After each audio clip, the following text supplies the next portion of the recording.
এর নবীর আশিকের দল ওই বশির চোখের পানি ছেড়ে দিয়ে আরো কান্নার আওয়াজ। আল্লাহর নবী ডেকে বলে, রে বশির, তোমার কান্না করা লাগবে না, তোমার বাবা জান্নাতের মেহমান হয়ে গেছে। বশির ডাক দেয়া কয়, নবী, আমার আব্বা যুদ্ধের ময়দানে শহীদ হইয়া জান্নাতে চলে গেছে, তবে আমার কোনো দুঃখ নাই, আমার দিলের মধ্যে কোনো দুঃখ নাই। তবে একটাই মাত্র কথা, আমার বাবা তো জানে আমার মা নাই, আমার আপন দুনিয়ার জমিনের মধ্যে কেউ বেঁচে নাই। আমার বাবা যখন যুদ্ধের ময়দানে গেল, আমার বাবা যদি আমাকে বইলা যাইতো, বসি আমি যুদ্ধের ময়দানে যাই, তুমি আমার জন্য অপেক্ষা করিও। একটা বার আমার বাবা আমার চিন্তা করলো না। আমি তো ছোট, আমার বাবার গলাটা জড়াইয়া ঘুমাই। ও নবী আমার, 2টা দিন হয়ে গেল আমি আমার বাবার গলা জড়াইয়া ঘুমাইতে পারি না।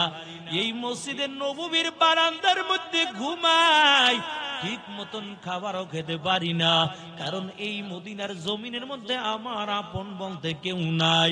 ও পয়গম্বর, কেন আমার আব্বাজান একটাবারও আমার কথা চিন্তা করলো না?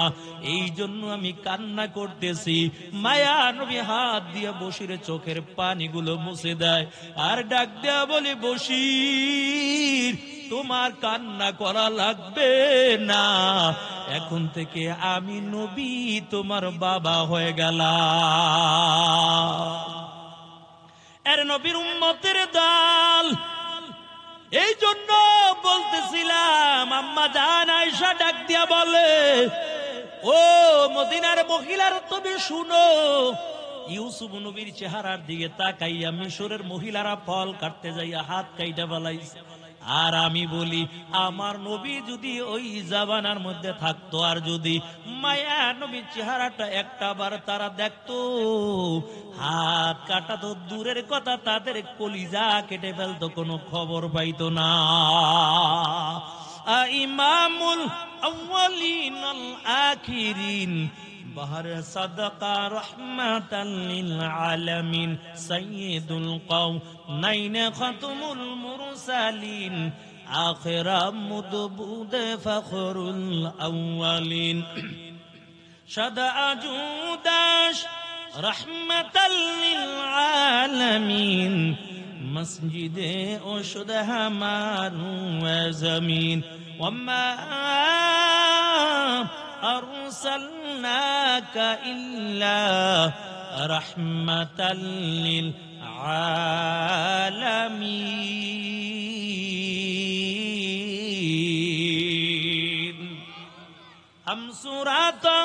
हम सिरात मुस्तफा दर तमामी हालयों कुन इत्तिबाए सुन्नते खैरुल बशर লাজম তামুয়াবি আইফেসার। এর নবীর আশিকের দল, কারণ আল্লাহর নবীর চেহারার মধ্যে আল্লাহ তাআলা এত মায়া দান করেছেন, নবীর চেহারার মধ্যে আল্লাহ তাআলা এমন নূর দান করে দিয়েছেন। আম্মা জান আয়েশা বলেন, ও মদিনার মহিলারা, তবে শুনাও, আমার নবী যখন রাস্তা দিয়া হেঁটে যায়, দুনিয়ার কোনো আলো লাগে না, নবীর চেহারার দ্বারা পুরা রাস্তা আলোকিত হয়ে যায়। আম্মা জান আয়েশা কাপড় সেলাই করতেছে সুই দিয়া, হঠাৎ করে বাতি বন্ধ, হাতের সুইটাও পড়ে গেল। আম্মা জান আয়েশা বলে, আমার ঘরের মধ্যে বাতি নাই, আমি সুইটাও খুঁজে পাই না। কিন্তু এশার নামাজের পর মায়ার নবী যখন ঘরের মধ্যে তাশরীফ আনলো, নবীর নূরানী চেহারার দ্বারা আমার পুরা ঘরটা আলোকিত হয়ে গেছে। আর যেই জায়গার মধ্যে সুইটা পড়ে আছে, আমি নবীর চেহারার দ্বারা যখন পুরা ঘর আলোকিত হয়ে যায়, ওই জায়গার মধ্যে আমি সুইটা আমি খুঁজে বের করে নিলাম। এই জন্য আল্লাহর নবী বলেন, সাহাবীরা শুনো, ওই জান্নাতের ময়দানে অন্য কোনো আলো লাগবে না, কারণ আমি নবী যখন জান্নাতের ময়দানে হাজির হয়ে যাব, আমি নবীর নুরানি চেহারার দ্বারা পুরো জান্নাতটা আলোকিত হয়ে যাবে। আল্লাহ আবার ডাক দেয়া বলবে, ও পয়গম্বর, আপনাকে আমি এত সুন্দর করে বানাইলাম, ইউসুফ নবীর চাইতেও আমি আপনাকে বড় সুন্দর বানাইলাম। ইউসুফ নবীকে দুনিয়ার অর্ধেক সুন্দর দিয়া বানাইলো, আর আখিরি পয়গম্বরকে আল্লাহ এত সুন্দরী দান করেছেন, এত সুন্দর রূপে বানাইলো, দুনিয়ার আর কোন মানুষ আল্লাহ এত সুন্দর বানায় না। ওই মায়ার নবীকে আল্লাহ তাআলা বলবেন, পয়গম্বর, আপনাকে আমি কত সুন্দর কণ্ঠ দান করলাম, আপনার কণ্ঠ দিয়ে একটু কোরআন তেলাওয়াত করে করে শুনান। আল্লাহর পয়গম্বর পবিত্র কালামুল্লাহ তেলাওয়াত করবেন। আল্লাহ বলবেন, ও নবী আমার, এই জান্নাতের ময়দানে আমার কালামুল্লাহ শরীফ থেকে সূরা ইয়াসিন তেলাওয়াত করে করে আমার বান্দা বান্দীদেরকে শুনান। আমার নবী সূরা ইয়াসিন তেলাওয়াত করবেন, ইয়াসিন والقرآن الحكيم إنك لمن المرسلين على صراط مستقيم। এমন করে করে মায়ার নবী পবিত্র কালামুল্লাহ শরীফ থেকে সূরা ইয়াসিন তেলাওয়াত করে করে শোনাবে। জান্নাতি বান্দা বান্দির কাছে বড় মজা লাগবে। আল্লাহ বলবেন, ও বান্দা বান্দির দল, একটু অপেক্ষা করো, এর চেয়েও বড় নেয়ামত আমি আল্লাহ তোমাদের দান করে দিব। আল্লাহর দিদারের জন্য অপেক্ষায় থাকবে রে মুমিন। ওই মুসা নবী তুর পারে উঠতেছে, আল্লাহ ডাক দেয়া বলে, মুসা পায়ের জুতা খুলে তারপরে তুর পারে উঠো। আর আখিরি পয়গম্বর যখন আল্লাহ তাআলার বাড়ি বেড়াইতে গেল, আল্লাহর আরশে পা রাখবেন আর জুতা খুলবেন। আল্লাহ বলেন, নবী আপনি পায়ের জুতা খুলবেন না, কারণ আপনার পায়ের জুতার ধুলিতে আমি আল্লাহর আরশ ধন্য হয়ে যাবে। ওই মুসা নবী আল্লাহর সঙ্গে কথা বলবে। মুসা নবী ডাক দিয়ে বলে, আল্লাহ একটু দেখা দাও, দেখা দাও। আল্লাহ তাআলা বলে, মুসা দেখতে পারবা না। আবার মুসা নবী ডাক দিয়ে বলে, আল্লাহ একটু দেখা দাও, মন চাই একটু দেখতে। আয় আল্লাহ, আর কত দূরে থাইকা কথা বলবো, কারণ তোমার সঙ্গে তুর পারে এসে এসে আমি কথা বলি। আয় আল্লাহ একটু দেখা দাও। আল্লাহকে দেখার জন্য মুসা নবী বড় পাগল। আল্লাহ তাআলা বলেন, মুসা আমাকে দেখতে পারবা না, এই দুনিয়ার চক্ষু দিয়া আমাকে দেখতে পারবা না। মুসা নবী ডাক দেখ, আল্লাহ দেখতে পারবো, একটু দেখা দাও। আল্লাহ বলে, মুসা যদি আমি একে দেখতে চাও, ওই তুর পাহাড়ে চলে যাও। মুসা নবী তুর পাহাড়ে চলে যায়। আল্লাহ তাআলা ৭০,০০০ নূরের পর্দা হইতে একটা নূরের পর্দা যখন সরাইয়া দেয়, ওই নূরের তাজাল্লিতে ওই তুর পাহাড়টা পুরা জ্বলে গেল। মুসা নবী বেহুশ হইয়া জমিনের মধ্যে পড়ে গেল। মুসা নবী জ্ঞান ফেরার পর ডাক দেয়া বলে, মালিক তুমি বলেছো তোমাকে দেখতে পারবো না, আসলে তো তোমাকে দেখতে পারবো না, কারণ একটা মাত্র নূরের পর্দা সরাইছো। এই নূরের পর্দা মাত্র একটা সরানোর সাথে সাথে তুর পাহাড়টা জ্বলে গেল। আল্লাহ বলে, মুসা এই তুর পাহাড়ের মাটি আমি এত দামি বানাইয়া দিলাম, যতদিন দুনিয়া থাকবে আর এই তুর পাহাড়ের মাটিগুলো সুরমা হিসেবে ব্যবহার করবে, ওই বান্দা বান্দির চোখের জ্যোতি আমি আল্লাহ আরো দ্বিগুণ বাড়াইয়া দিব। আর কিয়ামতের ময়দানে, ওই জান্নাতের ময়দানে জান্নাতি বান্দা বান্দিকে আল্লাহ তাআলা বলবেন, জান্নাতি বান্দা বান্দির দল, আজকে তোমাদের জন্য আরো বড় একটা পুরস্কার রয়ে গেছে। আল্লাহ তাআলা এমন ভাবে জান্নাতি বান্দা বান্দির সামনে হাজির হয়ে যাবে, তাই জান্নাতি বান্দা বান্দিরাও সরাসরি আল্লাহকে দেখতে পারবে, আর আল্লাহ জান্নাতি বান্দা বান্দির সঙ্গে হাজির হয়ে যাবে। ওই দিন জান্নাতের ময়দানে ৭০,০০০ নূরের পর্দা থাকবে না, আল্লাহর নবী জানাইয়া দেয়, কয় পূর্ণিমার চাঁদ দেখতে যেমন কোনো ধাক্কা ধাক্কি লাগে না, জান্নাতের মধ্যে আল্লাহ তাআলা কেউ বান্দা বান্দিরা দেখবে, ওই জান্নাতের ময়দানেও এমন কোনো ধাক্কা ধাক্কি লাগবে না। আল্লাহ তাআলা দেখা দেওয়ার পর আল্লাহ তাআলা পবিত্র কালামুল্লাহ শরীফ থেকে সূরা আর রহমান তেলাওয়াত করে করে তারপরে শোনাবে। মায়ার নবী জানাইয়া দেয়, আল্লাহর কুদরতি কণ্ঠ দিয়া কিয়ামতের ময়দানে জান্নাতের মধ্যে আল্লাহ তাআলা আর রহমান সূরা তেলাওয়াত করে করে শোনাবে। সেদিন আল্লাহ বলবেন আর রহমান, ওই কিয়ামতের ময়দানে মালিক বলবে, আনার রহমান আল্লামাল কুরআন খালাকাল ইনসান আল্লামাহুল বায়ান। এমন করে করে মধুর কণ্ঠ দিয়ে আল্লাহ তাআলা কুদরতি কণ্ঠ দিয়া সব জান্নাতি বান্দা বান্দীদেরকে কোরআন তেলাওয়াত করে করে তারপর মালিক শোনাবে। এর নবীর আশিকের দল, আজকে তো আমরা দুনিয়ার জন্য বড় পাগল, অথচ যদি আখিরাতের জন্য পাগল হয়ে যাইতাম, আল্লাহ দুনিয়াও আমাদের দান করে দিত। আখিরাতের জন্য যদি পাগল হয়ে যাইতাম, আখিরাত সামনে রাখতাম, দুনিয়া আমাদের পিছে পিছে তারপর দৌড়াইতো। অথচ আজকে আমরা দুনিয়ার জন্য বড় পাগল পারা হয়ে গেলাম। কার হক কিভাবে নষ্ট করা যায়, মানুষের উপর কিভাবে জুলুম করা যায়, কেমন করে মানুষের হক গুলো নষ্ট করা যায়। এরে আল্লাহর বান্দা, তবে যার দিলের মধ্যে মালিকের ভয় থাকবে, যার দিলের মধ্যে কবরের চিন্তা থাকবে, যার দিলের মধ্যে ওই মিজানে চিন্তা থাকবে, যার দিলের মধ্যে হাসরের ময়দানে ভয় থাকবে, ওই লোকটা দুনিয়ার কোনো মানুষের হক নষ্ট করতে পারে না। ওই আল্লাহর বান্দা মানুষের উপর জুলুম করতে পারে না। ওই আল্লাহর বান্দা দুনিয়ার কোনো মানুষকে গালি দিতে পারে না, কারণ তার দিলের মধ্যে হলো একমাত্র আল্লাহর বড় ভয়। এর নবীর উম্মতের দল, আল্লাহর বান্দা যুবক রাস্তা দিয়া চলতেছে, আল্লাহর বান্দা কোনো খাবার পায় না, একদিন আর 2 দিন না, 3টা দিন পর্যন্ত অনাহারে দিন কাটায়, তারপর আল্লাহর হুকুম অমান্য করে না।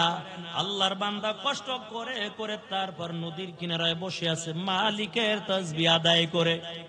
হঠাৎ করে নজর করে দেখতে পায় নদীর কিনারা থেকে সুন্দর একটা পাকা ফল ভেসে যায়। আল্লাহর বান্দা আর দেরি করে না, কারণ 3 দিন পর্যন্ত খাবার পাই না। ক্ষুধার যন্ত্রণা সইতে না পেরে ওই ভাষা ফলটা নদীর থেকে উঠাইয়া আল্লাহর বান্দা ফলটা খেয়ে ফেললো। এখন নামাজে দাঁড়ায়, কিন্তু আগের মতন মজা পায় না। বান্দা জিকির করে, তবে আগের মতো মজা পায় না। বান্দা কোরআন তেলাওয়াত করে, তবে আগের মতো মজা পায় না। একটু সামনে আগাই, আবার ওই পিছে জায়গা হয়, একটু জিকির করে সামনে আগাই, লা ইলাহা ইল্লাল্লাহ।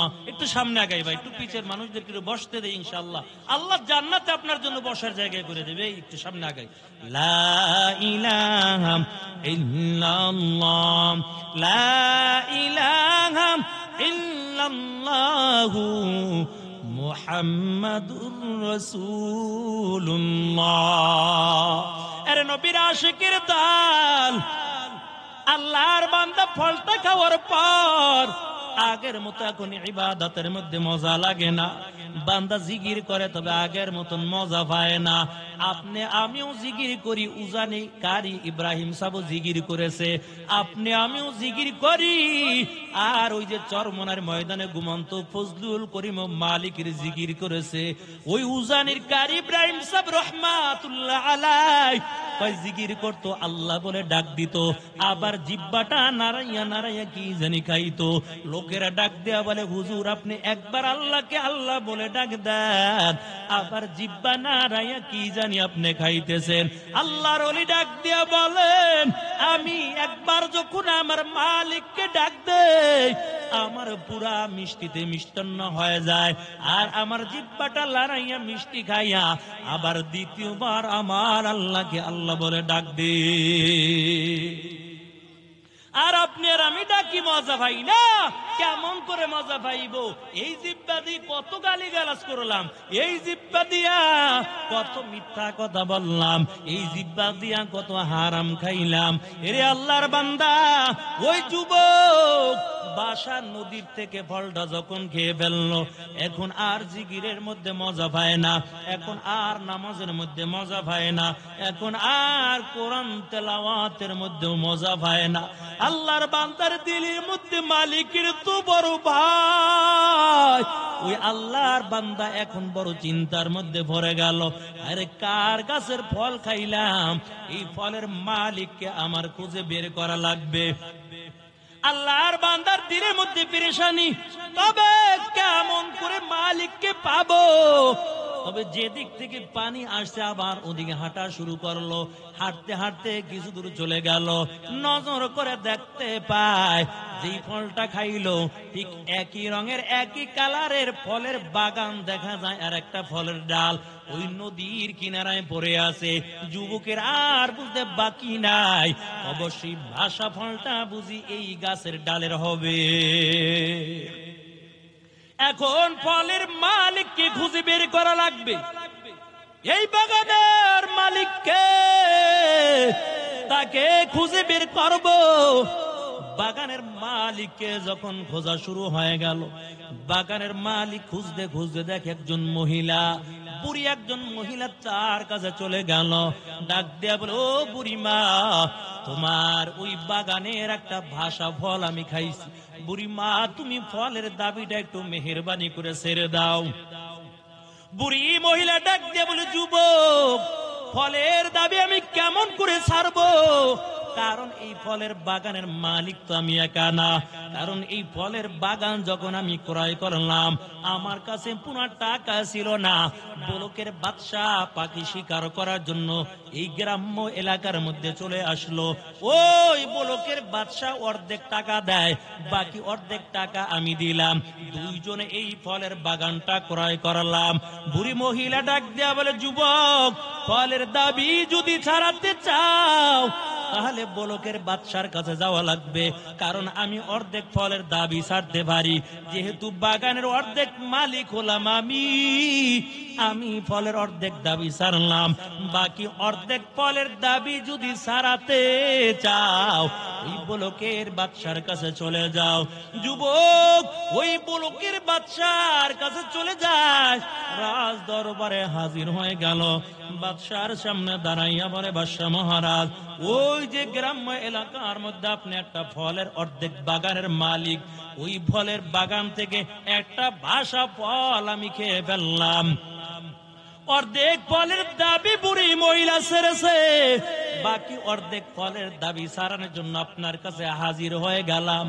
বলকের বাদশা চিন্তা করলো, যেই যুবক 100 মাইল পাড়ি দিয়া আমার কাছে আসছে অর্ধেক ফলের দাবি সারানোর জন্য, এটা সাধারণ কোন মানুষ হবে না, অবশ্যই এটা একজন জান্নাতি বান্দা হবে। আল্লাহর বান্দা ওই যুবককে দেখে চেহারায় বুঝে ফেললো, বলকের বাচ্চা বড় চিন্তা করতেছে। অর্ধেক ফলের দাবি সারানোর জন্য 100 মাইল পাড়ি দিয়া রাস্তা আমার রাজ দরবারে হাজির হয়ে গেল। বলকের বাদশা তাড়াতাড়ি ঘরের মধ্যে চলে গেল। বিবিকে ডাক দেয়া বলে, বিবি, সুবর্ণ একটা সুযোগ যায়। কয়, কি সুযোগ? কয়, আমার একটা উপযুক্ত মেয়ে আছে। এই বলক থেকে কত শত শত যুবকেরা আসলো, কত মন্ত্রী এমপি মন্ত্রী সেরা আসলো, কত টাকাওয়ালা যুবকেরা আসলো। আমার মেয়ে যাকে দেখে তাকে বলে পছন্দ হয় না। তবে বিবি, আমার মেয়ে এমন কাকে পছন্দ করেছে বলো, তবে আমার মনে হয় আমার একটা সুবর্ণ সুযোগ যায়, কারণ আমার রাজ দরবারে এমন একটা সুন্দর যুবক আজকে আমার রাজ দরবারে দাঁড়ানো। আমার মনে হয় আমার মেয়েটা যদি এই যুবকের কাছে বিবাহ দিতে পারি, আমার মেয়েটার জীবনটা বড় ধন্য হয়ে যাবে। তুমি আমার মেয়েকে ডাক দিয়ে জিজ্ঞেস করে দেখো আমার মেয়েটা বিবাহের মধ্যে রাজি আছে কিনা। আমি চাই আমার মেয়েটাকে যুবকের সঙ্গে বিবাহ দিব। তাড়াতাড়ি ওই মেয়ের কাছে চলে গেল, ডাক দিয়া বলে, সন্তান, তবে একটা সুবর্ণ সুযোগ যায়। এত শত শত যুবক আনলাম, তুমি কাউকে পছন্দ করো না, তবে আমার রাজ দরবারে আজকে সুন্দর একটা যুবক দাঁড়িয়ে গেছে। আমার মনে চায় ওই যুবকের সঙ্গে আজকে তোমার বিবাহ দিয়ে দিব। মেয়েটা ডাক দেয়া বলে, আব্বা জান, দেরি আর করবেন না। আমি কয়েক বছর আগে একটা স্বপ্নের মাধ্যমে একটা যুবককে দেখতে পাইলাম, তবে আমার মনে হয় ওই যুবক বুঝি এখন আপনার রাজ দরবারে দাঁড়ানো আছে। স্বপ্নের মাধ্যমে আমি যাকে দেখলাম, তখন আমার নাকের থেকে এমন একটা সুঘ্রাণ আমি পেয়ে গেলাম। কিন্তু এই একটা দুইটা বছর পর এখন যখন এই যুবক আপনার রাজ দরবারে হাজির হয়ে গেছে, ঠিক একই রকমের ঘেরান আমার নাক থেকে আমি পাইতেছি। ওদিক থেকে বুলকের বাদশা ডাক দিয়া কয়, এরে যুবক, অর্ধেক ফলের দাবি সারানোর জন্য রাজ দরবারে হাজির হয়ে গেছে, তবে ফলের দাবি সারবো, তবে আমার একটা শর্ত আছে, যদি শর্ত মানো। আল্লাহর বান্দা যুবকটা কি বলে, কি শর্ত বলেন? বুলকের বাদশা ডাক দিয়ে বলে, যুবক, আমার একটা মেয়ে আছে, এই মেয়েটা কানে শোনে না, এই মেয়েটা চোখে দেখে না, এই মেয়েটা হলো একজন কালো। এই মেয়েটা আমি তোমার সঙ্গে বিবাহ দিতে চাই। আমার মেয়েটা যদি তুমি বিবাহ করো, তাহলে আমি ফলের অর্ধেক দাবি ছাড়ব। যুবক বলো চিন্তার মধ্যে পড়ে গেল, হায় রে, বিবাহ করব দুনিয়ায় কয়েকদিনের জন্য মজা, তবে ফলের দাবি তো আমার সারাতেই হবে। আল্লাহর বান্দা যুবক ফলের দাবি সারানোর জন্য, বিবাহ করার জন্য রাজি হয়ে গেল। তারপরে বলে, বাদশাহ, আপনার মেয়েটা যদি আপনি আমার কাছে বিবাহ দেন, তারপর আপনি ফলের দাবিটা কিন্তু আমার সাইরা দেন, কারণ আমি আগের মতো ইবাদতের মধ্যে মজা পাই না। বুলকের বাদশা ডাক দেয়া বলে, যুবক, যদি আমার মেয়েটা তুমি বিবাহ করো, ফলের দাবি সাইরা দিব। যুবক রাজি হয়ে গেল, বিবাহ হয়ে গেল। এরে আল্লাহর বান্দা, বিবাহ হয়ে গেছে, তবে বাসর রাত, বাসর ঘরের মধ্যে যখন চলে গেল, আল্লাহর বান্দা যুবক সেজদায় পড়ে মালিকের নিয়ামতের শুকরিয়া আদায় করে যখন বাসর ঘরের মধ্যে ঢুকে গেল, এত সুন্দর ফুটফুটে চেহারার অধিকারী মেয়েটা, দেখতেও কত সুন্দর, এমন সুন্দর মানুষ জীবনেও কোনোদিন দেখি নাই। ডাক দিয়া বলে, তোমার আব্বু বলেছে তুমি কোনোদিন কানে শোনো নাই। মেয়েটা ডাক দিয়া বলে, আমার বাবা মিথ্যা কথা বলে নাই, কারণ আমার জীবনে কোনদিন বেগানার কোন আওয়াজ আমার কানের মধ্যে দিয়া ঢোকে না। আর আমগো দেশের মহিলারা, আরে বাপ রে বাপ, অদ্দ উলঙ্গ পোশাক পরে রাস্তা দিয়ে হাইটা যায়। মাই নিজে বোরকা পরে, দাদি পরে, মেয়েটাকে এমন পোশাক পরায়, এর দিকে তাকাইতে ইবলিস শয়তান লজ্জা পায়। বুড়ে নিজে বোরকা পরে, মেয়েটাকে মেকআপ করে, এমন পোশাক পরায় গোটা শরীর দেখা যায়। কথা বলেন ঠিক কিনা? এমন পোশাক পরায় গোটা শরীর দেখা যায়, তাই দেখিয়া ইবলিস শয়তানও লজ্জা পায়, তাই দেখিয়া ইবলিস শয়তানও লজ্জা পায়। ঈমান নিয়ে বেঁচে থাকা দায়, হায় রে, ঈমান নিয়ে বেঁচে থাকা দায়। কথা বলেন ঠিক কিনা? এর দিকে তাকাইলে মসজিদ থেকে বাইরেছি, এমন ঠোঁটে গালে লিপস্টিক মাইরে রাস্তা দিয়ে হাঁটতে আছে। এর দিকে তাকাইলে নামাজ পড়ে যা পাইছে, ঈমান তাজা হইছে, একবার তাকাইছে শেষ ঈমান। কারণ পুরুষের ঈমান দুর্বল করার জন্য বড় হাতি হলে বেগানা মহিলা, আর কিচ্ছু না। আর বর্তমান সমাজে ঠিক তাই হয়ে গেছে। হাজী সাহেব মানুষ 10 বছর লাগাইয়া হজ করছে, মেয়েটাকে এখন পর্যন্ত পর্দায় চালাইতে পারে না। নিজে আলেম, নিজের বিবিকে পর্দায় চালাইতে পারে না।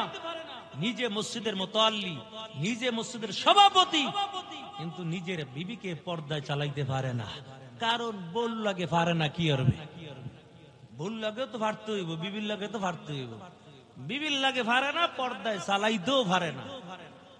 এর নবীর আশিকের দল। আর কেন বা পারবে না?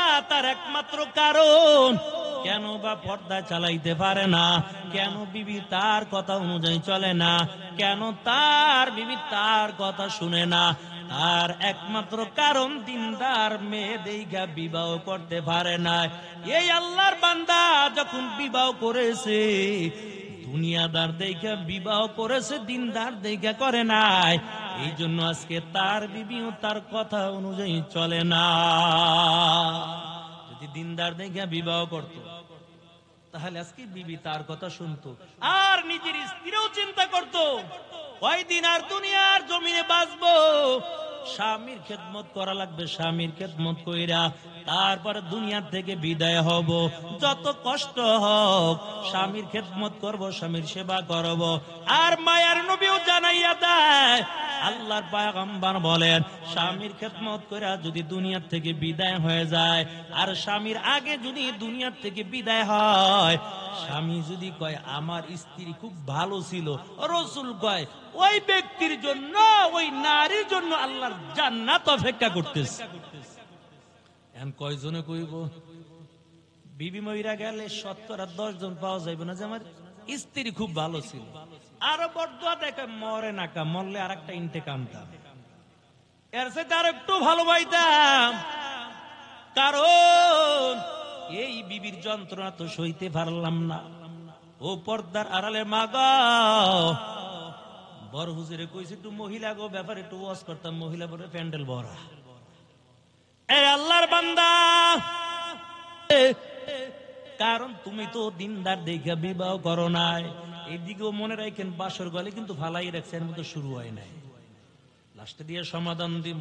10 জন মাত্র বাসর ঘরে ঢুকাইলাম, মাত্র কথাবার্তা চলতেছে, এখনো কিন্তু বাসর ঘর ভালো কইরা হয় নাই। কয় কেমন করে বিবি কথা শুনবে? কয় দুনিয়াদার দেখে বিবাহ করেছো।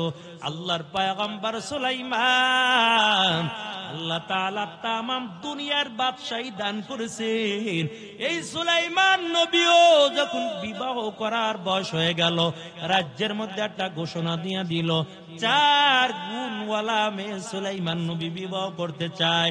এই 4 গুণওয়ালা মেয়ে যদি পাওয়া যায়, সুলাইমান নবী তাকে বিবাহ করবে, আর নতুবা তাকে বিবাহ করবে না। 2 গুণওয়ালা মেয়ে পায়, 3 গুণওয়ালা মেয়ে পায়, 4 গুণওয়ালা মেয়ে পায় না। আর সুলাইমান পয়গম্বর বিবাহ করতে পারে না।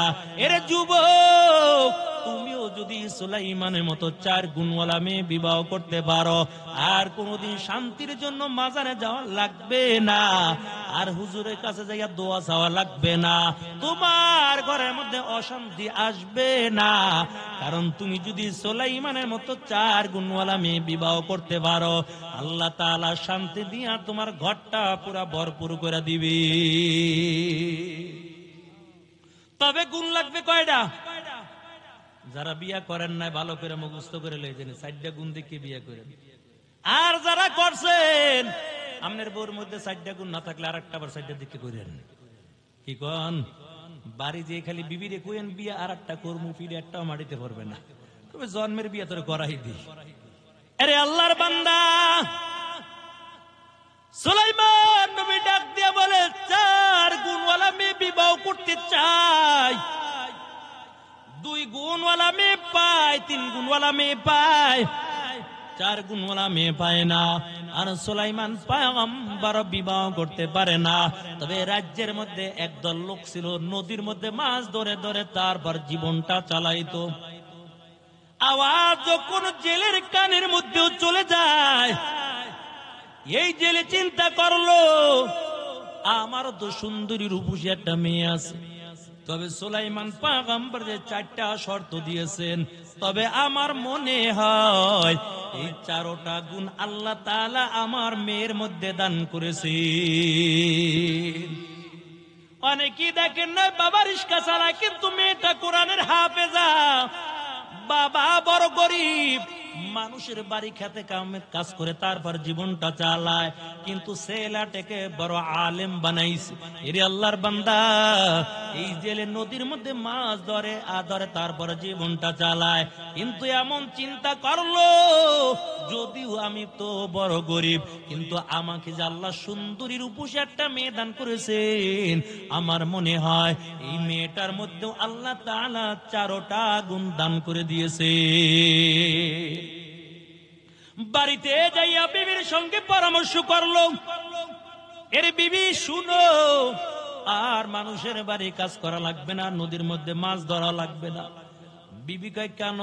কয় রাজ্যের বাদশাহ সুলাইমান নবী 4 গুণওয়ালা মেয়ে বিবাহ করতে চাইছে, আমার মেয়েটার মধ্যেও 4টা গুণ আছে। তবে শুনো, সুলাইমানের কাছে যদি মাইয়া বিয়ে দিতে পারি আর জীবনে কোনো কষ্ট নাই, কারণ সুলাইমান তো তামাম দুনিয়ার একজন বাদশাহ, আর জীবনে কোনো কষ্ট হবে না। ওই জেলের বিবি ডাক দিয়া বলে, ও স্বামী আমার, এমন খেয়াল নিয়ে যাওয়া যাবে না, এমন চিন্তা করা যাবে না, কারণ আমরা তো বড় গরিব, নদীর মধ্যে মাছ ধরে ধরে তারপর জীবনটা চালাই। সুলাইমান নবীকে তো আল্লাহ তামাম দুনিয়ার বাদশাহী দান করেছে, এটা সুলাইমান পয়গম্বর কখনো মেনে নিবে না।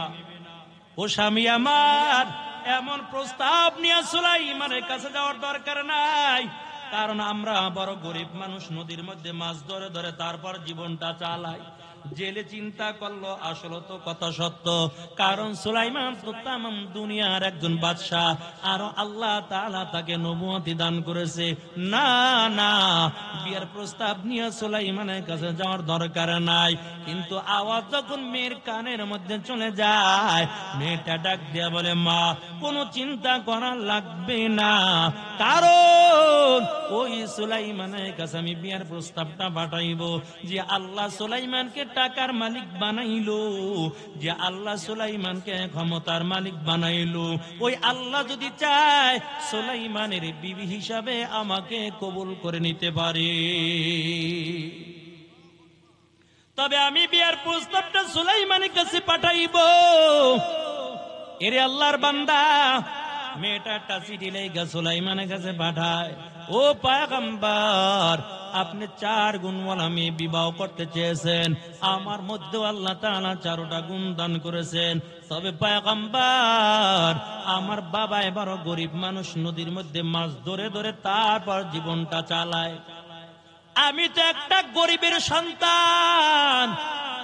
তবে যদিও বাবা বড় গরিব হয়, কিন্তু আমার মধ্যে 4টা গুণ আল্লাহ তাআলা দান করেছে। ওরে যুবক, তুমি বিবাহ করতে চাইবা, তবে 4 গুণওয়ালা দেখে বিবাহ করবা, তোমার জীবন বড় ধন্য হয়ে যাইবা। এমন বিবি দিয়া তোমার জীবনটা বড় ধন্য হবে। এমন বিবি দেখে যদি বিবাহ করতে পারো, এই ঘরের মধ্যে আল্লাহর দেওয়া রহমত নাজিল হতে থাকবে। আমরা তো এই বিয়া করার আগে এই মেয়েটা কত সুন্দর, যত সুন্দর দেখবো তত তার জন্য পাগল হয়ে যায়। কয় মুরাব্বিরা, কয় কথা আছে, গ্রামারটা কথা কয়, নদীর জল ঘোলা ভালো আর জাতের মাইয়া কালো ভালো। আপনারা শেরপুরের মানুষ, তাও জানেন। কয় নদীর জল ঘোলা ভালো আর জাতের মাইয়া কালো কিন্তু ভালো। আর বর্তমান যুগে সুন্দর দেখে বিবাহ করলে আরো মুসিবতের মধ্যে হইরা যাইবা, কারণ এমন পাউডার বাইর হইছে, পরিষ্কার হইতে সময় লাগে মাত্র 1 সপ্তাহ। এই জন্য একটা বুদ্ধি শিখাইয়া যায়, বিবাহ যখন করবেন, মাইয়া দেখতে যাইবেন, তবে আগে কইবেন তুমি উজু করতে পারো নি, উজু করাই দিবেন। যদি উজু করে, এই আডা ময়দা যা মুখের মধ্যে মাখছে, লিপস্টিক মিপস্টিক সব ধুয়ে যাইবে, আসল রূপটা দেখতে পাইবেন। কারণ বর্তমান যুগের মেয়েরা চেহারার দিকে তাকাইলে মনে হয় পূর্ণিমার চাঁদ, আর পায়ের দিকে তাকাইলে মনে হয় আমাবস্যার রাত। পা দুইটা হইছে কালো, হাত দুইটাও কালো, চেহারার মধ্যে আটা ময়দা মাইকা হইছে পূর্ণিমার চাঁদের মতন ফর্সা। এই জন্য বিয়া করতে গেলে কবেন উজু করতে পারো নি, উজু করে দেখাও। উজুরা যদি করে ময়দা আটা যা মাখছে সব দুয়া মইছে আগের যেই রূপ আসল রূপ দেখতে পাইবে। মেয়েটা ডাক দিয়া বলে, আমি সুলাইমানের কাছে বিয়ের প্রস্তাবটা পাঠাইয়া দিব। বিয়ের প্রস্তাবটা পাঠাইলো পয়গম্বর। 4টা গুণ আল্লাহ আমার মধ্যে দান করেছে, তবে আমি গরিবের সন্তান। সুলাইমান পয়গম্বর সকল মন্ত্রীদের ডাইকে বলে, আসো 4 গুণ আলা মেয়ে পাইলাম। এই মেয়েটার বাড়ি কই, ঘর কই, মেয়েটা কোন এলাকার মধ্যে বসবাস করে দেখো। সব মন্ত্রীরা বসে গেল, 4 গুণওয়ালা মেয়ে পাইছে। সুলাইমান নবী বলে, দেখো মেয়েটার বাবার নামটা কি, কোন এলাকার মধ্যে মেয়েটা বসবাস করে, বাবাই কি করে, তার দাদার নামটা কি, কোন বংশের মেয়ে দেখো। একজন মন্ত্রী ডাক দেয়া কয়, ও বাদশাহ মহারাজ, এই মেয়ে তো আপনি বিবাহ করতে পারবেন না। কয় কে? কয় সিটির নিচে যে লেখা আছে, এই মেয়ের বাবাই তো নদীর মধ্যে মাছ ধরে ধরে তারপর জীবনটা চালায়। আপনি তো তামাম দুনিয়ার একজন বাদশাহ, কেমন করে আপনি একটা গরিবের মেয়েকে আপনি বিবাহ করবেন?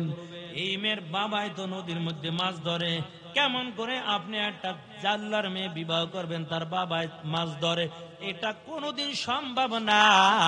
আপনি মেয়েকে বিবাহ করতে পারবেন না, কারণ আপনি নবী হইয়া যদি একটা জেলের মেয়েকে বিবাহ করে নেন, লোকেরা বলবে সুলাইমান পয়গম্বর একটা জেলের মেয়ের বিবাহ করছে। সুলাইমান নবী চিন্তা করলো, আসলে তো কথা সত্য, না না এটা করা যাবে না, আমি এই মেয়েকে আমি বিবাহ করব না। বিয়ার প্রস্তাবের চিঠিটা ছিঁড়ে টুকরা টুকরা করে জমিনের মধ্যে ফালাইয়া দেয়। এরে আল্লাহর বান্দা, এই কাজটা আল্লাহর কাছে বড় পছন্দ হয়। আর সংবাদটা যখন মেয়ের কানের মধ্যে চলে আসলো, মেয়েটা 2 রাকাত নামাজ আদায় করার পর আল্লাহর কাছে দোয়া করলো আর বলে, মালিক সুলাইমানকে টাকার মালিক বানাইছো, আল্লাহ সুলাইমানকে বড় ক্ষমতার মালিক বানাইলা। ও দার আল্লাহ, তুমি আমার বাবাকেও বড় গরিব বানাইছো। তবে সুলাইমান এমন ভাবটা দেখাইলো, আমি গরিবের সন্তান বলে আমার বিয়ার প্রস্তাবে রাজি হয় নাই।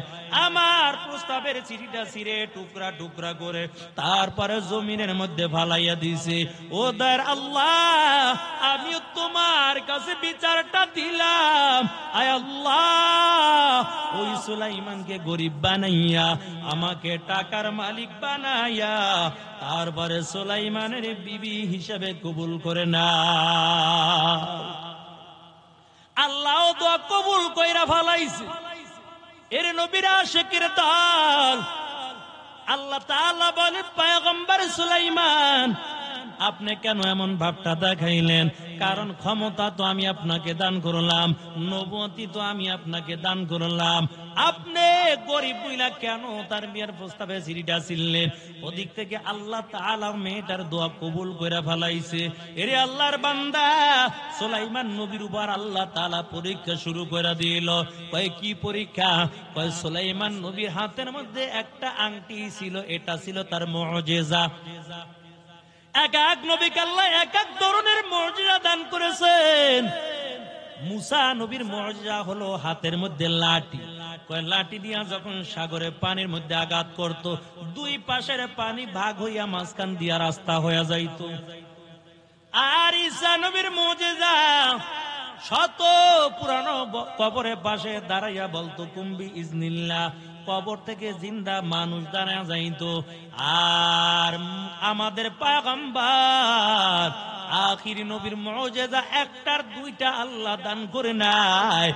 মুফাসসিরে কেরাম বলেন, আখিরি পয়গম্বরকে আল্লাহ তাআলা কমপক্ষে 3000 মুজিজা দান করেছে। সুলাইমান নবীর মুজিজা হলো হাতের মধ্যে আংটি। আংটিটা থাকার কারণে জিন পরিদাগুলো সব তার কথা শুনতো। বা সুলাইমান দাদে মুলক সরওয়ারি শুধু মতে খাতে মাসদা ওয়াফারি। এর নবীর উম্মতের দান সকল দাও পরিগুলো সুলাইমান নবীর কথা অনুযায়ী চলতো। এমনকি সব রাজত্ব ছিল সুলাইমান পয়গম্বরের। আল্লাহ তাআলা আংটির উপর এমন কিছু হুকুম জারি করেছেন, ও পয়গম্বর সুলাইমান আংটি নিয়ে ওয়াশরুমে যেতে পারবেন না। এমন করে করে কিছু বিশেষজ্ঞ জারি করে দিছে। নিষেধাজ্ঞা জারি করার পর সুলাইমান নবী বড় চিন্তার মধ্যে পড়ে গেল। আইরে একজন বিশ্বস্ত একজন লোক রাখতে হবে, কারণ আংটি আমি কার কাছে দিব? এই আংটির ক্ষমতা, আংটি যখন আমার হাতে থাকে ক্ষমতাও আমার থাকে। তবে একজন বিশ্বস্ত খাদেম রাইখা দিছে, যদিও কোথাও যাইতো এই আংটি খাদেমের হাতে দিয়া যাইতো, আবার আইসা আংটি চাইতো তো আংটি দিয়া দিত। এর আল্লাহর বান্দা ওই রাজ্যের মধ্যে চালাক শয়তান একটা জিন চিন্তা করলো, কেমন করে সুলাইমান নবীর আংটি চুরি করব। কারণ আংটি যদি আমি চুরি করতে পারি, সুলাইমান নবীর আর কোনো ক্ষমতা থাকবে না, সব ক্ষমতার মালিক আমি হয়ে যাব। তবে কেমন করে আমি আংটিটা চুরি করব? তবে একটা কৌশল খাটাইল, একটা বুদ্ধি খাটাইল। সুলাইমান পয়গম্বর যখন খাদেমের কাছে আংটিটা দিয়া যাবে, আমি সুলাইমানের আকৃতি দইরা ওই খাদেমের কাছে থেকে আংটিটা চুরি করব। এরে আল্লাহর বান্দা, ওদিক থেকে সুলাইমান পয়গম্বর খাদেমের কাছে আংটি দিয়া চলে যায়। ওই চালাক শয়তান জিনটা সুলাইমান আকৃতি দইরা ওই খাদেমের কাছে এসে বলে, আংটি দাও। আংটি চাইছে তো আংটি দিয়া দিছে। সুলাইমান মনে কইরা আংটি দিয়া দিল। ওদিক থেকে আংটি হাতের মধ্যে নেওয়ার পর এই চালাক শয়তান জিনটা ডাক দিয়া বলে, ওরে খাদেম, এখন তোমার বাড়ি তুমি চলে যাও, কারণ আমার আর খাদেম টাদেম লাগবে না। খাদেম চিন্তা করলো, কি ব্যাপার, এতদিন পর্যন্ত আমি তার চাকরি করলাম, এখন কেন আমাকে নিষেধ করে দিল? তবে আবার আংটিটা হাতের মধ্যে নেওয়ার পর খাদেম রে ডাক দিয়া কয়, খাদেম, তবে একটা কথা তোমাকে জানাইয়া যায়, এই রাজসিংহাসনের এরিয়ার মধ্যে, এই রাজত্বর মধ্যে, এই রাজ্যের মধ্যে একজন নকল সুলাইমান বের হয়ে গেছে। দেখতে কিন্তু আমার মতন দেখা যায়। পরে যেই জায়গায় পাইবা ওই জায়গায় ভালো করে সাইজ করবা, নাহলে ভেজাল লাগবে। ভালো মানুষের দাম নাই। আজকে চালাক শয়তান জিন হইয়া ভালো একটা কৌশল করলো। এই কথা বলে আংটি নিয়ে যখন রাজ সিংহাসনের মধ্যে বসে যায়, রাজ সিংহাসনের মধ্যে যখন বসে গেল, আবার রাজ্যের মধ্যে একটা ঘোষণা দিয়া দিল, ও রাজ্যের মানুষ, তবে শুনো, তোমাদের একটা নতুন খবর জানাইয়া যায়। কই কি নতুন খবর? কই এই রাজ্যের মধ্যে কিন্তু একজন নকল সুলাইমান আছে, দেখতে কিন্তু আমার মতন দেখা যায়। পরে যেই জায়গায় পাইবা ওই জায়গায় সাইজ করবা, নাইলে বেজাল লাগবে। এই কথা বলে রাজত্ব চালায়। সুলাইমান নবী আইসা কয়, খাদেম আংটি দাও। কয় কিসের আংটি দিমু? তুমি আবার কে? কারণ আমি তো সুলাইমান। তুমি কোন সুলাইমান? তোমাকেও তো চিনলাম না, কারণ আমাদের সুলাইমান আংটি নিয়ে সিংহাসনে চলে গেল। তাহলে তুমি মনে হয় নকল সুলাইমান, আমারে ধোঁকা দিতে আইছো। সুলাইমান পয়গম্বর ডাক দেয়া বলো, খাদেম কার কাছে আংটি দিছো? আমি তো সেই সুলাইমান। কি সর্বনাশ বুঝে হয়ে গেল। তাড়াতাড়ি সিংহাসনের দিকে দৌড়ায়। যেতে যেতে নজর করে দেখতে পায় আংটিটা চালাক শয়তান একটা জিন হাতের মধ্যে নিয়ে তারপর রাজত্ব চালায়। সুলাইমান পয়গম্বর যখন রাজ সিংহাসনের কাছে চলে গেল, ওই চালাক জিনটা ডাক দিয়া কয়, দেখ নকল সুলাইমান আইছে। পরে বালা কইরা মাইরা ধইরা শত শত মাইল দূরে ফালাইয়া দে, নাইলে সমাজের মধ্যে ভেজাল লাগবে। কারণ আমাকেও যেমন দেখা যায় তারেও তো তেমনই দেখা যায়। আংটি এখন তার কাছে, ক্ষমতাও তো তার। সুলাইমান নবীর হাতে পায়ে বেঁধে শত শত মাইল দূরে ফেলে দিল। ওই জেলে নদীর মধ্যে মাছ ধরে যখন বাড়ির দিকে রওনা হয়ে যায়, নজর করে দেখতে পায় সুন্দর ফুটফুটে চেহারার অধিকের একটা যুবক এমন করে রাস্তার কিনারার মধ্যে পড়ে আছে। ওদিক থেকে সুলাইমান নবী তো বড় অসুস্থ। জেলে ডাক দিয়া বলে, যুবক তোমার এমন অবস্থাটা কেন? তবে কোথায় তোমার বাড়ি, কোথায় তোমার ঘর, এমন অবস্থাটা কেন? সুলাইমান নবী চিন্তা করলো, এখন যদি আমি বলি আমার নাম সুলাইমান, এমন আছে আবার মায়ের শুরু হয়ে যাবে, কারণ আমার হাতের মধ্যে আংটিও নাই। রাজ্যের সবাই জানে এখন আমি নকল সুলাইমান, নামের পরিচয় দেওয়া যাবে না, নামটা গোপন রাইগা। সুলাইমান নবী ডাক দেয়া বলে, যুবক তবে আমি বড় অসুস্থ, যদি তোমার মনে চায় একটু বাড়িতে নিয়ে সেবা যত্ন কইরা আমাকে একটু সুস্থ কইরা দাও। জেলে তো বড় গরিব, দিলের মধ্যে বড় মায়া লেগে গেল। সুলাইমান নবীকে নিয়ে বাড়ি চলে গেল। ওদিক থেকে মেয়েটা প্রতিদিন রাত্রে আল্লাহর কাছে দোয়া করে আর বলে, মালিক ওই সুলাইমানকে গরিব বানাইয়া দাও আর আমাকে টাকার মালিক বানাইয়া দাও, কারণ সুলাইমান আমাকে বিবাহ করলো না, আমি গরিবের মেয়ে দেখে বিবাহ করতে রাজি হয় নাই। আয় আল্লাহ, আমি হাত দুইটা বাড়াইয়া তোমার কাছে দোয়া করে দিলাম, ওই সুলাইমানকে গরিব বানাইয়া আমাকে টাকার মালিক বানাইয়া সুলাইমানের বিবি হিসেবে কবুল করে না। আসমানে দোয়া কবুল হয়ে গেল। এর নবীর উম্মতের দল সুলাইমান পয়গম্বর আস্তে আস্তে করে সুস্থ হয়ে গেল। একদিন জেলে ডাক দিয়ে বলে, যুবক তোমার নাম কি, কোথায় তোমার বাড়ি, কোথায় তোমার ঘর, আমার কিছুই জানা নাই, তবে শুনো আমি তো বড় গরিব, তুমি যদি চাও আমার সঙ্গে নদীর মধ্যে মাছ ধরতে যেতে পারো, কারণ আমি নদীর মধ্যে মাছ ধরে ধরে তারপর জীবনটা চালাই। জেলে চিন্তা করলো যাওয়ার আর কোনো জায়গা নাই, মাছ ধরার জন্য নদীর মধ্যে চলে গেল। ওই নদীর মধ্যে যখন জালটা ফালানো হয়, আল্লাহর কি কুদরত, অন্য দিনের তুলনায় ওই দিন জেলে ডবল মাছ পেয়ে যায়। মাছ যখন পাইছে জেলে চিনা ফেলাইছে। এই যুবক তো সাধারণ কোন মানুষ হতে পারে না, দেখতে চেহারাটা তো সুন্দর ফুটফুটে অধিকারী একটা যুবক, দেখতে খুব ভালো দেখা যায়, এটা সাধারণ কোন মানুষ না, অবশ্যই এটা খাঁটি একজন জান্নাতি বান্দা হবে। সুলাইমান পয়গম্বর কিনে আবার পরের দিন নদীর মধ্যে চলে যায়। আবার যখন মাছ বেশি পেয়ে যায়, এমন করে করে দিন যায় রাত্র যায়, দিন যায় রাত্র যায়, নদীর মধ্যে মাছ ধরে বাড়ি আসে। কিন্তু এমন করে করে প্রায় একটা বছর চলে গেল।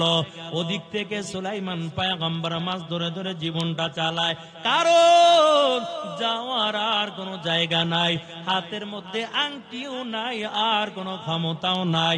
একটা বছর পর একদিন জেলে ডাক দিয়া বলে, এর যুবক একটা বছর ধরে ধরে তুমি আমার বাড়ি কাজ করো, আমার সঙ্গে মাছ ধরে ধরে জীবনটা চালাও, তবে যুবক কোথায় তোমার বাড়ি, কোথায় তোমার ঘর, আমার কিছুই জানা নাই, তবে যুবক আমি একটা কথা বলতে চাই। সুলাইমান নবী ডাক দিয়ে বলে, কি বলবা বলো।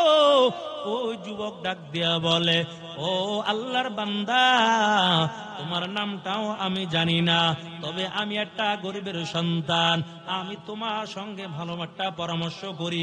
এরে যুবক, তবে আমার সুন্দরী রূপসী একটা মেয়ে আছে, তুমি যদি চাও আমার মেয়েটা আমি তোমার সঙ্গে বিবাহ দিতে চাই।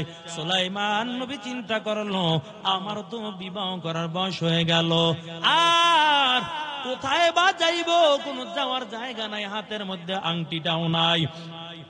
সুলাইমান পয়গম্বর বিবাহ করার জন্য রাজি হয়ে গেল। এদিক থেকে জেলে বাড়ি আইসা আবার বিবির সঙ্গে পরামর্শ করলো, এরে বিবি তোমার একটা মতামত জানতে চাই। জেলের বিবি ডাক দিয়ে বলে, স্বামী আমার কি মতামত জানতে চান বলেন। ওই যুবক ডাক দিয়ে বলে, ও বিবি তবে শুনো, আমার বাড়িতে যে একটা বছর একটা যুবক কাজ করে, এই যুবকের ব্যাপারে তোমার কি ধারণা বলো? জেলের বিবি ডাক দেয়া বলে, স্বামী আমার এত ভালো মানুষ আমার জীবনে কোনোদিন দেখি নাই, তবে আমার মনে হয় এটা সাধারণ কোনো মানুষ হবে না, এটা খাঁটি একজন আল্লাহর বান্দা হবে। জেলেও কয়, তুমিও বললা ভালো, আমিও তো দেখলাম ভালো, তবে বিবি একটা পরামর্শ চাই। কি পরামর্শ? আমার মনে চায় এই যুবকের সঙ্গে আমার সুন্দরী মেয়েটা আমি বিবাহ দিয়া দিই। জেলের বিবি কয়, না না, আমি এই বিবাহর মধ্যে আমি রাজি নাই। তাই কেন তুমি রাজি নাই বলো? তুমিও তো বলছো ভালো, আমিও তো বললাম ভালো, তবে এখন কেন রাজি নাই? জেলের বিবি কয়, আমি তো গরিব দেখে বিবাহ দিব না, আমি তো টাকাওয়ালা দেখে দিব। এই ছেলে তো আমার বাবারই কাজ করে জীবন চালায়, আমি কেন গরিবের সঙ্গে বিবাহ দিব? আমি তো টাকাওয়ালা দেখে তারপরে বিবাহ দিতে চাই। মহিলাগো মধ্যে দুইটা জিনিসের লোভ বেশি থাকে, একটা হলো টাকার লোভ, আর একটা হলো স্বর্ণের লোভ। এই জন্য আমাদের সমাজেও মাঝে মাঝে দেখা যায় একটা দুইটা সন্তান তুইয়াও টাকাওয়ালা দেখা আর একজনের লগে হিজরত করে চইলা যায়। আপনাকে জামালপুরের মহিলারা ভালো, এরা হিজরত করে না। আরে আল্লাহর বান্দা, কি রে, কেন প্রথম স্বামীরা ছাইরা দিলি? আরে দূর, গরিব মানুষ, আমি আর কত কষ্ট করব, এখন টাকাওয়ালা দেখছি। শান্তি দেওয়ার মালিক হলো একমাত্র আল্লাহ, রিজিকের মালিক হলো একমাত্র আল্লাহ। এমন যারা হিজরত করে চইলা যায়, ওদের দুনিয়ায় কোনোদিন শান্তির মুখ দেখতে পারে না। কথা বলেন ঠিক কিনা? জেলে কয়, তুমিও বলছো ভালো, আমিও তো বললাম ভালো, না আমি রাজি না। জেলে বুঝা ফেলাইছে আমার বিবির মধ্যে টাকার লোভ ঢুকে গেছে, এমন করে রাজি করানো যাবে না, তবে একটা কৌশল খাটাইলো। এই কৌশলটা একটু পরে বলবো, তারপর একটু সামনে আগাই। আপনার বিবিরও আপনি কৌশল দিয়ে রাজি করাইতে পারবেন।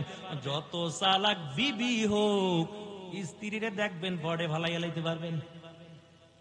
এর নবীর আশিকের দল, ওদিক থেকে জেলেও রাজি, বিবিও রাজি, ছেলেও রাজি। কারণ জেলে বিবিও রাজি কইরা ভালাইছে, এখন 3 জন রাজি হয়ে গেছে। দরকার শুধু একজন কাজী। সকাল বেলা কাজী আইনা বিবাহটা হয়ে গেছে, বিবাহ হয়ে গেছে, তবে আজকে তাদের বাসর রাত। ওদিক থেকে জেলে চিন্তা করলো, আমার একটাই মাত্র সন্তান, আমার মেয়েটা সকালবেলা বিবাহ হয়ে গেল, তবে আমার মেয়েটার আজকে বাসর রাত, কেমন করে টাকা পয়সা তো কিছুই নাই, কেমন করে বাসর ঘরটা সাজাইব, এমন চিন্তায় পড়ে গেল। এরে আল্লাহর বান্দা, আর এদিক থেকে দেশের অবস্থা তো 12টা বাইজা গেছে। কেমন 12টা? একটা বছর ওই চালাক জিনটা হাতের মধ্যে আংটি নিয়ে রাজত্ব চালায়। তেলের দাম বেশি, লবণের দাম বেশি, মারামারি কাটাকাটি হিংসা বিদ্বেষের অভাব নাই।